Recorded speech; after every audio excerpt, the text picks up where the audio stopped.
Radhe Radhe. Devil मेरा यार, episode 8। शौर्य और दुआ। मोहित इससे पहले कार से बाहर आता राज ने कहा, अब तुम बैठ गए हो तो बैठे रहो ना, दुआ दूसरी कार में आ जाएगी।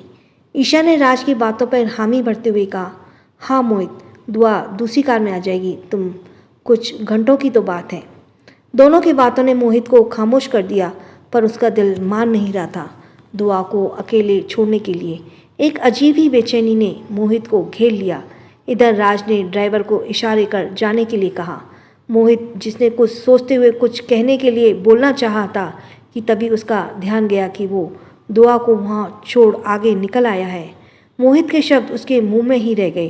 राज ने इशारे कर दुआ को चलने के लिए कहा और उसका बैग ले लिया।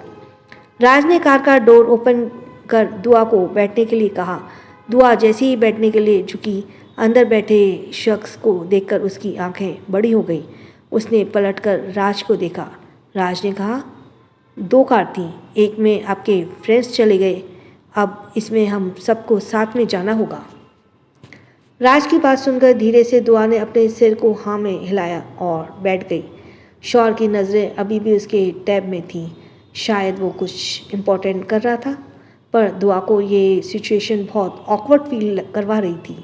दुआ ने खुद से ही कहा, पर क्या करें हम, और कोई ऑप्शन भी तो नहीं है हमारे पास। ना जाने कैसे शौर्य सर ने दुआ के नर्वसनेस को भांप लिया। वो टैब को नज़र गड़ाए हुए ही वहाँ कहा, डोंट बी पैनिक, मैं कंफर्टेबल कहते हुए बी कंफर्टेबल कहते हुए शौर्य ने पानी की बोतल दुआ की तरफ बढ़ा दी। दुआ के हाथ कांप रहे थे, पर फिर भी उसने बोतल लेते हुए कहा, थैंक यू सर, आपने हमारी इतनी मदद की। इट्स माय प्लेजर, शांत आवाज़ में शौर्य ने कहा। शौर्य दुआ को कंफर्टेबल फील करवाना चाहता था, इसलिए वो उसकी तरफ देख भी नहीं रहा था। जैसे जैसे टाइम बीत रहा था, अंधेरा घना होता जा रहा था। दिन भर घूमने और शॉपिंग की वजह से दुआ इतनी ज़्यादा थक गई थी कि इस पॉश कार में बैठते ही उसे नींद आने लगी। काफ़ी देर तक दुआ कोशिश करती रही कि वो ना सोए, पर ज़्यादा थकान की वजह से वो खुद को कंट्रोल नहीं कर पाई और सो गई। दुआ के सोते ही शौर्य ने अपनी नज़रें तिरछी कर दुआ को देखा तो उसकी काफ़ी दूर होकर बैठी थी और विंडो से सिर को टेक लगाए सो रही थी। शौर्य, जो दुआ को देखकर पल के झपकाना ही भूल गया था, उसकी नज़रें दुआ के चेहरे पर एक्सप्लोर कर रही थी। दुआ का फेस कट बहुत ही खूबसूरत था। बिना मेकअप के भी दुआ बहुत खूबसूरत लग रही थी। शौर्य की आंखें दुआ के चेहरे पर ही घूम रही थीं। आंखों से होते हुए शौर्य की नज़रें दुआ के गाल पर उस छोटे से काले तिल पर गई जो चांद से चेहरे पर नज़र के टीके के समान था। दुआ को देखते ही शौर्य ने मन ही मन खुद से कहा, कितनी इनोसेंट है तुम, तुम्हारी इस मासूमियत को संभालने की जिम्मेदारी आज से मेरी है। शौर्य का ध्यान फ़ोन के बीप से साउंड से टूटा। शौर्य ने देखा राज का मैसेज था, जो आगे की सीट पर बैठा मैसेज कर रहा था। अब खुश तो है ना तू? राज का मैसेज पढ़ते ही शौर्य ने बैक व्यू मिरर से राज को देखा तो उसे देखकर स्माइल कर रहा था। शौर्य ने राज को घूरते हुए डोर पर लगे एक बटन को प्रेस किया। शौर्य के बटन प्रेस करते ही कार में पार्टीशन हो गया। एक ब्लैक कलर का डोर ने आगे और पीछे के हिस्से के दो पार्ट्स में बांट दिया। शौर्य अब आराम से पीछे बैठा हुआ दुआ को देख रहा था और अब राज भी उन्हें नहीं देख सकता था। राज शौर्य की इस हरकत पर स्माइल करने में खुद को रोक नहीं पाया था। दुआ का सिर सोते हुए विंडो साइड से दूसरी तरफ झुक गया। शौर्य ने जब ये देखा तो उसके थोड़ा करीब आकर बैठ गया और दुआ के सिर को शौर्य ने कंधे का सहारा मिल गया। शौर्य दुआ के इतने आराम से सोते देखकर धीरे से मुस्कुराया और वापस से अपने टैब में काम करने लगा और दुआ उसके कंधे पर सिर रखकर आराम से सो रही थी। करीब 1 घंटे बाद अचानक से कार के ब्रेक लगे। तभी शौर्य ने फ़ोन के फिर से बीप की आवाज़ की। शौर्य ने देखा फिर से राज का मैसेज था। बहुत ज़्यादा ट्रैफिक है, शायद कोई एक्सीडेंट हो गया है, कम से कम 3-4 घंटे लगेंगे ट्रैफिक क्लीन होने में। ये चॉपर मंगवाऊँ क्या? शौर्य ने एक नज़र दुआ को देखा और अभी भी सुकून से सो रही थी। शौर्य ने सिर्फ एक वर्ड रिप्लाई में कहा, नहीं। राज शौर्य का मैसेज देखकर हल्का सा मुस्कुराया और कहा, कल तक इस इंसान को एक भी सेकंड वेस्ट करना पसंद नहीं था और आज 4 घंटे वेस्ट करने के लिए तैयार है। शौर्य ने काम करते हुए ही तिरछी नज़रों से दुआ को देखा। वो अभी भी सो रही थी। दुआ के बाल तो उसके चेहरे पर आ गए थे। शौर्य ने हाथ में पकड़ा टैब साइड्स में रखा और दुआ के बालों को साइड करने के लिए अपने हाथ आगे बढ़ाए। शौर्य को ऐसा करते हुए झिझक बिल्कुल भी नहीं हो रही थी। वो मान चुका था कि दुआ उसकी है। शौर्य की सख्त उंगलियों ने बालों को हटाते हुए दुआ के गाल को छुआ। दुआ की स्किन किसी 1 साल के बच्चे जितनी सॉफ्ट थी। शौर्य ने जैसे ही दुआ के बालों को कान के पीछे किया, दुआ धीरे से कसमसाई। उसे हिलते देखकर शौर्य ने तुरंत अपने हाथ पीछे खींच लिए और अपनी नज़रें सीधी कर ली। शायद हम काफ़ी देर से सो रहे हैं, दुआ ने कहा और सोचते हुए अपनी आंखें खोली और आंखें खोलते ही उसे एक झटका लगा। ये क्या हम शौर्य सर के कंधे पर सिर रखकर शौर्य, दुआ ने धीरे से कहा और अपने चेहरे को आंखों में डर लिए नज़र ऊपर कर शौर्य को देखा। शौर्य को अपने टैब में डूबा देखकर दुआ जल्दी से उससे दूर हो गई। उसके मुंह से आवाज़ तक नहीं निकल रही थी। वो बोलने की कोशिश कर रही थी कि तभी शौर्य ने कहा, उठ गई तुम? आवाज़ सुनकर दुआ ने उसकी तरफ देखा। वो अभी भी टैब में ही देख रहा था। दुआ ने झिझकते हुए धीरे से कहा, सॉरी सर, वो हमें ट्रैवलिंग में नींद बहुत आती है। शौर्य ने दुआ की तरफ बिना देखे जवाब किया, इट्स ओके, तुम्हें सॉरी बोलने की ज़रूरत नहीं है। पर सर, ये सब छोड़ो, तुम्हारा ये जानना ज़रूरी है कि अभी हम ट्रैफिक में फंसे हैं। आगे किसी का एक्सीडेंट हो गया है। अब जब तक रास्ता क्लियर नहीं होगा हमें यहीं इंतज़ार करना होगा। शौर्य की बात सुनकर दुआ ने हैरानी से अपने सामने बैठे शख्स को देखा, जो मुंह से बोल तो रहा था पर उसका सारा ध्यान उसके टैब में था। पता नहीं क्यों, पर दुआ को शौर्य का ये अंदाज पसंद आ रहा था। कितनी डिटरमिनेट है ये अपने काम के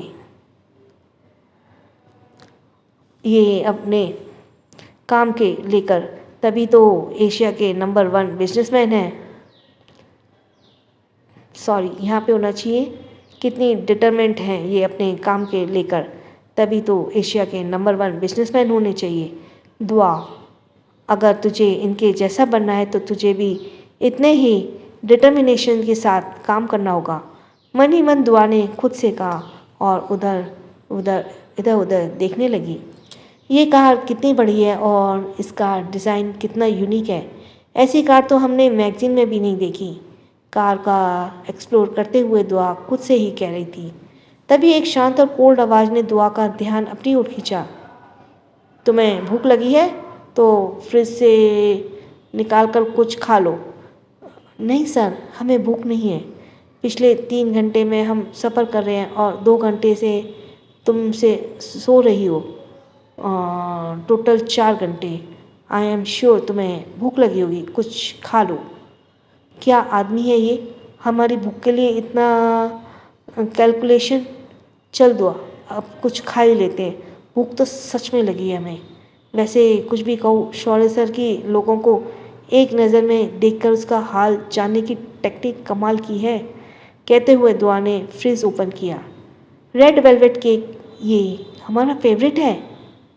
उसने मनपसंद केक को देखकर हम खुशी से पागल हो गए थे, यानी दुआ। यहाँ पे कई जगह हम दुआ के लिए यूज़ हुआ है, तो प्लीज़ डोंट परेशान होना कि किसके लिए हो रहा है। हम ये भी भूल गए थे कि हम किसके साथ हैं। जैसे कि हमें शौर्य सर का ख्याल आया, हमने तिरछी नज़रों से देखा। शौर्य सर हमें ही देख रहे थे। क्या हुआ दुआ, कैसे ऐसे कौन रिएक्ट करता है? क्या सोचेंगे सर हमारे बारे में? उन्हें तो यह भी लगेगा कि केक हम पहली बार देख रहे हैं, दुआ ने गुस्सा करते हुए खुद से ही कहा और एक झूठी मुस्कान लेकर शौर्य की तरफ देखते हुए वो अभी भी उसे ही देख रही थी। उसी झूठी मुस्कान के साथ दुआ ने धीरे से कहा, वो ये हमारा फेवरेट है, इसलिए हम एक्साइटेड हो गए। शौर्य ने हम कहा और वापस से अपना काम करने लगा। क्या इत्तेफाक है ना, भूख लगने पर हमें हमारी मनपसंद का केक मिल जाए खाने के लिए, दुआ ने खुद से ही कहा और खाने लगी। दुआ जैसे ये सब इत्तेफाक लग रहा था, पर वो अब शौर्य की एक सोच समझी साजिश थी। जब राज ने दुआ की फाइल शौर्य के सामने रखी थी, तो फाइल में दुआ की सारी इन्फॉर्मेशन थी। उसे खाने में क्या पसंद है, क्या घूमना पसंद है, क्या हॉबीज़ है, सब कुछ उसकी हर छोटी से छोटी चीज़ों के बारे में उस फाइल में लिखा था। शौर्य के कहने पर राज ने बस के ड्राइवर को टाइम से पहले निकलने के लिए कहा। दुआ को हालातों के सामने झुककर खुद शौर्य के पास आना पड़ा, उससे लिफ्ट मांगने के लिए। ये रेड वेलवेट केक भी शौर्य के कहने पर राज ने रखवाया था। दुआ ने जैसे ही केक की बाइट ली, उसे ख्याल आया, अरे सर से तो हमने पूछा ही नहीं। क्या यार दुआ, जिसका केक खा रही है, कम से कम उससे तो एक बार पूछ तो ले, वो खाएंगे या नहीं। खुद को डांटते हुए दुआ ने शौर्य की तरफ देखा और कहा, सर आप नहीं खाएंगे? तुम खाओ, क्या हमारी शक्ल इतनी बुरी है? ये हमें देखकर भी तो जवाब दे सकते हैं ना, दुआ ने खुद से ही कहा और वापस से खाने लगी। दुआ काफ़ी देर कार में ही बैठी थी। कार की विंडो भी सारी बंद थी और पर्दे लगे हुए थे, तो बाहर का भी कुछ दिखाई नहीं दे रहा था। उसे अब घुटन होने लगी। उसने उस आदमी को देखा जो अभी भी अपने काम में लगा था। क्या काम के अलावा इन्हें कुछ और नहीं दिखता? छोड़ ना दुआ, तू क्यों इतना सोच रही है? बस एक बार दिल्ली पहुंच जाए, फिर ये अपने रास्ते, हम अपने रास्ते। सर क्या हम बाहर जा सकते हैं? दुआ ऐसे शांत और नहीं बैठ सकी और उसने पूछ ही लिया। नहीं, बाहर बहुत क्राउड होगा, शौर्य ने कहा और वापस से अपना काम करने लगा। कार साउंड प्रूफ थी, तो उन्हें बाहर के शोर बिल्कुल भी सुनाई नहीं दे रहा था। पर सर अगर हम थोड़ी देर तक और यहीं बैठे रहे तो हम मर जाएंगे, हमें इतनी शांति नहीं पसंद, दुआ ने कहा और शौर्य ने कुछ कहने का इंतज़ार करने लगी। शौर्य ने अपने टैब साइड में रखा और दुआ की तरफ देखते हुए कहा, तो तुम बाहर जाना चाहती हो? शौर्य के पूछने पर दुआ ने धीरे से हाँ में सर हिला दिया। ठीक है, पर तुम अकेली नहीं जाओगी, मैं भी साथ चलूँगा। शौर्य की बातों पर दुआ ने धीरे से अपना सिर हिला दिया। दुआ ने डोर को अनलॉक करने के लिए हाथ आगे बढ़ाया, तभी रुको दुआ, मैं पीछे पलटकर देखा। शौर्य की दो रंग वाली आंखें उसे ही घूर रही थी। क्या हुआ सर? तुम ऐसे नहीं जा सकती, दुआ आगे कुछ कहती कि तभी शौर्य ने टिश्यू बॉक्स से एक टिश्यू निकाला और उसकी तरफ हाथ बढ़ा दिया। ये देखकर दुआ थोड़ा पीछे हट गई। दुआ को पीछे हटते देखकर शौर्य ने कहा, तुम्हारे चेहरे पर केक लगाए।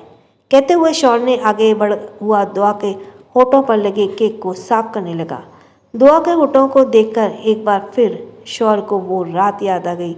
उसे अपने होठों पर दुआ के होठों की गर्मी फील होने लगी। क्या दुआ की शौर्य की सच्चाई पता चल पाएगी? क्या दुआ शौर्य की साजिश में उलझ कर रह जाएगी? आपको ये एपिसोड कैसा लग रहा है, मीन्स आपको ये सीरीज़ कैसी लग रही है? प्लीज़ कमेंट बॉक्स में बताइए। आप इतने पहले भी सुना लोगों ने, लेकिन किसी ने कमेंट नहीं किया। सो आई वांट कि कोई मुझे कमेंट करके बताए कि ये सीरीज़ कैसी लग रही है। मैं इसे आगे, एक दो ने तो खुद ही रेफ़र किए, तो सब्सक्राइब करते चलिएगा। एंड एपिसोड 9, कुछ पल प्यार की। शौर्य को वो रात याद आ गई और वह जब दुआ ने उसे अपनी सांस दी थी। शौर्य जो आसानी से अपने चेहरे के एक्सप्रेशन को हाइड कर लेता था, वो उन पलों को याद कर मन ही मन मुस्कुरा रहा था, पर उसके चेहरे पर कोई एक्सप्रेशन नहीं थे। दुआ आंखें बड़ी किए शौर्य को हैरानी से देख रही थी। अब चलो, शौर्य ने कहा तो दुआ का ध्यान टूटा। दोनों कार से बाहर आए तो बाहर का माहौल देखकर शौर्य को ऐसा लगा जैसे वो मछली बाजार में खड़ा हो। लोगों का शोर और गाड़ियों की लंबी कतार देखकर दुआ ने शौर्य की तरफ देखा और कहा, सर इतना लंबा ट्रैफिक, हम दिल्ली कब पहुंचेंगे? कल सुबह। आवाज़ सुनकर दुआ ने पीछे पलटकर देखा। राज मुस्कुराते हुए दुआ को देख रहा था। हमारे दोस्त। दुआ ने इतना ही कहा था कि राज ने उसी बीच में रोकते हुए आगे कहा, उनकी आगे गाड़ी निकलने के बाद ये एक्सीडेंट हुआ है, वो सब ठीक है, तुम ज़्यादा परेशान मत होना। मैंने अभी बात की है, वो लोग कुछ घंटों में दिल्ली पहुंच जाएंगे। दुआ एक साइड में आकर खड़ी हो गई और चारों तरफ देखने लगी। गाड़ियों की लंबी कतार, लोगों की भीड़ और रोड के दोनों साइड रेत। यह देखकर दुआ ने उदास होते हुए अपना मुंह लटका लिया। शौर्य कार से टेक लगाए दोनों हाथ बांधे खड़ा था। वो दुआ को ही देख रहा था। तभी कुछ लोगों ने दुआ का ध्यान अपनी ओर खींचा। एक ट्रक से उतरकर कुछ बंजारे लोगों ने शोर और भीड़ से कुछ दूर जाकर बैठ गए। रात का समय था तो गाड़ियों के हेडलाइट की रोशनी और चांद की चांदनी बिखरी हुई थी।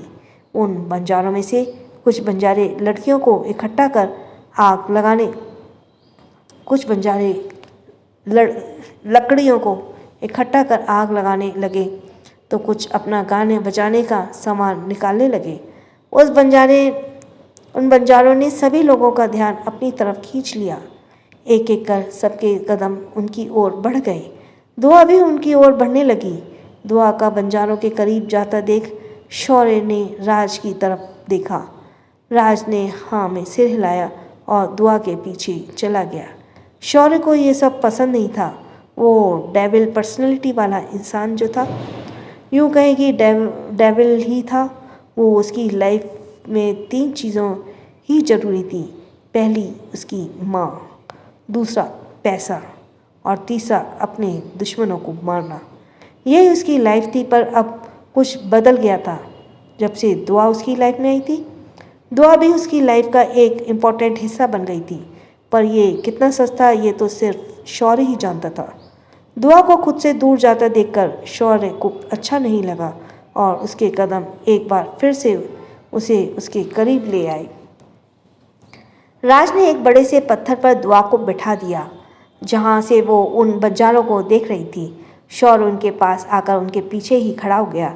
उसके दोनों हाथ उसकी पैंट की जेब में थे। बंजारों को नाचता गाता देखकर लोग अपनी परेशानी और ट्रैफिक का सिर दर्द दोनों ही भूल गए थे। दुआ भी होठों पर स्माइल उन्हें देख ही रही थी, इस बात से अनजान कि 2 रंग वाली आंखें उसे ही देख रही हैं। बंजारों का एक ग्रुप जब गा बजाकर थक गए तभी दूसरा ग्रुप आया और उन्होंने अपना गाना बजाना शुरू किया।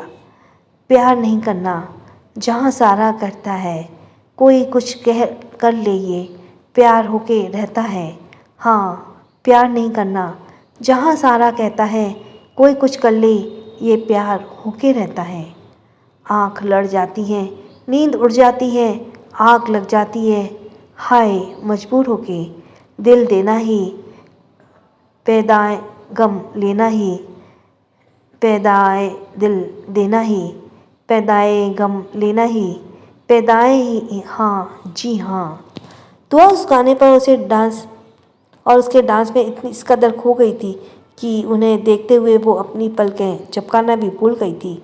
तो वहीं शौर्य भी हिप्नोटाइज होता हुआ दुआ को देखते हुए पलकें झपकाना भूल गया था। तुम मेरे सामने फिर भी है ये दूरियां, रब्बा आशिक की ये मजबूरियां। ये गाने के बोल थे या शौर्य के जज्बातों को शब्द मिल गए। गाने का एक एक शब्द शौर्य की फीलिंग को बयां कर रहा था। तुम मेरे सामने आ फिर भी हैं दूरियां, आहाय रब्बा आशिकों की ये मजबूरियां। तभी उन बाजारों के ग्रुप में से एक लड़की ने गा रहे लड़के का साथ देते हुए आगे कहा, तेरी याद आए मेरी जान जान, तेरी याद आए मेरी जान जान जाए। रातों को बसती है खन खन चूड़ियाँ, दिल देने ही पैदाए गम लेना ही, पैदाए दिल देना ही, पैदाए गम लेना ही, पैदाए हाँ जी हाँ। उस लड़के ने लड़की की कमर में हाथ डाल उसे ऊपर उठाते हुए डांस करते हुए आगे गया। हम प्यार के चले जाना है, हम प्यार से चले जाना है, प्यार तकदीरों से डूब के दरिया के पार तक। हम प्यार के चले जाना है, प्यार तकदीरियाँ में डूब के दरिया के पार तक। तभी उस लड़की ने लड़के को खुद से दूर करते हुए गाया, ये हाल हाल कैसा, ये साल साल, ये हाल हाल कैसा, ये साल साल कैसा, एक एक पल लम्हा एक साल जैसा। दिल देना ही पैदाए गम लेना ही पैदाए दिल देना ही पैदाए गम लेना ही पैदाए। बंजारों का डांस देखकर, उन्हें एंजॉय करता देखकर बहुत खुशी स्माइल उसके होठों से जा नहीं रही थी। तभी उसके ग्रुप से निकलकर एक लड़की उनके पास आई और उस लड़की ने दुआ का हाथ पकड़ा, उसे अपने साथ ले गई। दुआ जो एक बहुत अच्छी डांसर थी, उसे डांस करना बहुत पसंद था। उन लोगों के फोर्स करने पर दुआ उन्हें मना नहीं कर पाई और उनके साथ डांस करने लगी। हाँ, प्यार नहीं करना, जहाँ सारा कहता है कोई कुछ कर ले, ये प्यार होके रहता है। आँख लड़ जाती है, नींद उड़ जाती है, आँख लग जाती है, हाय मजबूर होके। शौर्य की नज़र दुआ पर जैसे थम सी गई जब उसने दुआ को डांस करते हुए देखा। उसे लगा उस पल वहाँ पर कोई और नहीं है, सिर्फ वो और दुआ है। हल्के गुलाबी रंग के सूट में दुआ उन बंजारों के साथ डांस करते हुए बहुत खूबसूरत लग रही थी। दिल देना ही पैदाए गम लेना ही पैदाए दिल देना ही पैदाए गम लेना ही पैदाए। शौर्य जो दुआ को देख रहा था, तभी कुछ आवाज़ों ने शौर्य का ध्यान अपनी ओर खींचा। शौर्य जो दुआ को देख रहा था, वो तभी कुछ आवाज़ों ने शौर्य का ध्यान अपनी ओर खींचा। क्या मस्त चीज़ है ये, और क्या डांस करते हुए तो क्या ही लग रही है, आंखों से सीधा दिल में बस गई, पहले लड़के ने कहा। तभी दूसरे लड़के ने कहा, काश इसके साथ एक रात बिताने को मिलती। उन दोनों की बातें सुनते हुए तीसरे लड़के ने कहा, तो फिर देर किस बात की, शाम भी है, जाम भी है, समा भी है, शराब भी है और हमारे सामने ही है।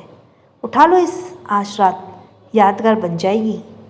तीसरी लड़की की बात सुनकर पहले लड़के ने कहा, उठा तो ले, पर यहाँ बहुत सारे लोग हैं। हाँ यार, इतने सारे लोगों के सामने ये करना ठीक नहीं रहेगा, दूसरे लड़के ने कहा। तभी फिर से तीसरे लड़के ने कहा, तुम डरते क्यों हो, बहुत हो, कहते हुए उसने आगे कहा, रात का एक पहर ऐसा भी होता है जब ना चाहते हुए भी सबकी आंखें बंद ही हो जाती हैं, बस उसी पल हमें इसे उठाना होगा। उस तीसरे लड़के की बातों पर एक दूसरे को हाई फाई देते हुए तीनों हंसने लगे। इधर शौर्य, जिसने उन तीनों लड़कों की सारी बातें सुन ली थी, अपनी जलती आंखों से उन्हें ही देख रहा था। शौर्य के जस्ट बगल में खड़े राज ने भी उनकी बातें सुनी थी। राज के मन में ही खुद से कहा, लोग मौत से दूर भागते हैं और ये तीनों बेवकूफ़ लड़के मौत को इनवाइट कर रहे हैं। आज की रात तो वाकई तुम्हारी यादगार बनने वाली है। कहते हुए राज उन तीनों की हालत का इमेजिनेशन करने हुए हंसने लगा। दुआ उन बंजारे लड़कियों से बात करने लगी थी। तभी उसे ख्याल आया कि वे अकेली नहीं है। शौर्य का ख्याल आते हुए दुआ उन लड़कियों के बीच से निकलकर वापस उसी जगह पर आ गई। शौर्य, जो दुआ को अपना असली चेहरा नहीं दिखाना चाहता था, उसने पोलाइटली टोन में कहा, नाउ यू हैप्पी। दुआ ने बस हाँ में सिर हिला दिया। क्या दुआ, ये क्या किया तूने? तुझे ऐसे बंजारों के साथ डांस करता देख क्या सोचेंगे रहे होंगे शौर्य सर तेरे बारे में? खुद को कोसते हुए दुआ ने खुद से ही कहा। शौर्य ने आगे कुछ नहीं कहा और दूसरी तरफ चला गया। राज ने झुककर धीरे से कहा, तुम थोड़ा रेस्ट करना चाहोगे? पीछे पलटकर दुआ ने राज को देखा और धीरे से हाँ में अपना सिर हिला दिया। दुआ ने अपनी कदम गाड़ी की तरफ बढ़ाए और अंदर जाकर बैठ गई। क्या वो लड़के दुआ को उठाने में कामयाब हो जाएंगे? अब क्या करेगा शौर्य उन लड़कों के साथ? क्या शौर्य की असली चेहरा दुआ के सामने आ जाएगा? सो प्लीज़ कमेंट बॉक्स में बताना कि कैसा लगा ये episode. So next episode is episode 10, this is possessive devil. थक कर सो रही दुआ की आंखें एक आवाज़ सुनकर खुली। दुआ ने लेटे हुए ही मुड़कर देखा। डोर के पास आरव को देखकर दुआ ने कहा, हमें तंग मत करो आरव, हम बहुत थक गए हैं, हमें सोने दो। आपा, आपको तंग करने नहीं आए हम, अम्मी का मैसेज लेकर आए हैं। अम्मी पूछ